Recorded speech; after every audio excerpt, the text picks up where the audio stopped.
Gunung Kawi Sebatu is a Hindu water temple dedicated to Vishnu, who is said to rule over water. The site is located in a dip in the land and is surrounded on 3 sides by stone walls and the 4th by a steep forested slope. The temple complex is built on a natural spring, which feed a series of ponds and pools. A combination of all the greenery combined with the water features gives Gunung Kawi Sebatu a calm and peaceful atmosphere. In fact, this is probably one of the prettiest temples in Bali, and it's very likely that you'll have the place almost to yourself when you visit. Gunung Kawi Sebatu. The closest city to Gunung Kawi Sebatu is Ubud. The temple is a 20-minute drive away from Ubud and is located northeast of the city, and is located in the small village of Sebatu. The best way to reach Gunung Kawi Sebatu Temple is to follow the main road out of Ubud towards Lake Batur. If you are coming from Ubud, then you approach Gunung Kawi Sebatu from a small winding road that comes of Jalan Raya Tegallalang. It's easy to find as the temple is clearly signposted. Like many temples around Ubud, Gunung Kawi Sebatu is open from 8 a.m. in the morning and closes at 4 o'clock in the afternoon. The temple is open every day of the week. It costs 15,000 Indonesian rupiah for an adult and 7,500 Indonesian rupiah for a child to enter. Once a year, a big festival called Penamar Sarsi Kasar is held at Gunung Kawi Sebatu. In 2016, TH Festival will be held on the 19th of July. The main courtyard.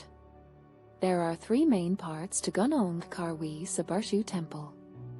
Walking down the steps from the entrance of the temple, the first thing that will catch your eye is the large lake next to a large open-air pavilion. Fat carp swim in the pond under water lilies overlooked by a statue of the goddess Sarasvati, which tops a large fountain in the middle of the lake. As you get to the bottom of the steps, you arrive at a large open courtyard. On the far side of the courtyard is a small wall with 2 doors built into it. Although you can't see it at first, immediately behind the lake is a walled-off area with 2 pools for bathing. Candi Bentar.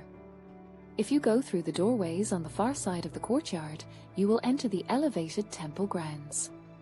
There are 2 different parts to this section. The door on the far left-hand side brings you into the ritual bathing area. There are 2 pools, which are fed by 10 water spouts. It's an incredibly peaceful place, and when I visited here, the only other thing near the pool was a small snake that quickly slithered off into the undergrowth behind the pool.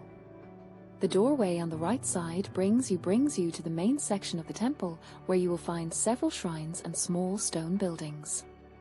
To the left of the shrines is Candi Bentar.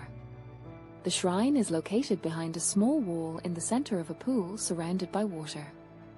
The view of the shrine surrounded by water against the backdrop of the temple makes for a beautiful photo. Bathing pools. Once you've finished exploring the main section of Gunung Kawi Sebatu, make sure to visit the large bathing pools. The pools are located behind the lake on the way to the steps that you climb to exit the temple grounds. High walls enclose the 2 bathing pools, so it's impossible to see inside. As you enter, you'll see a sign there that says Mandi, which means toilet in Indonesian. Don't be put off by the sign. The bathing pools are worth seeing. Final thoughts.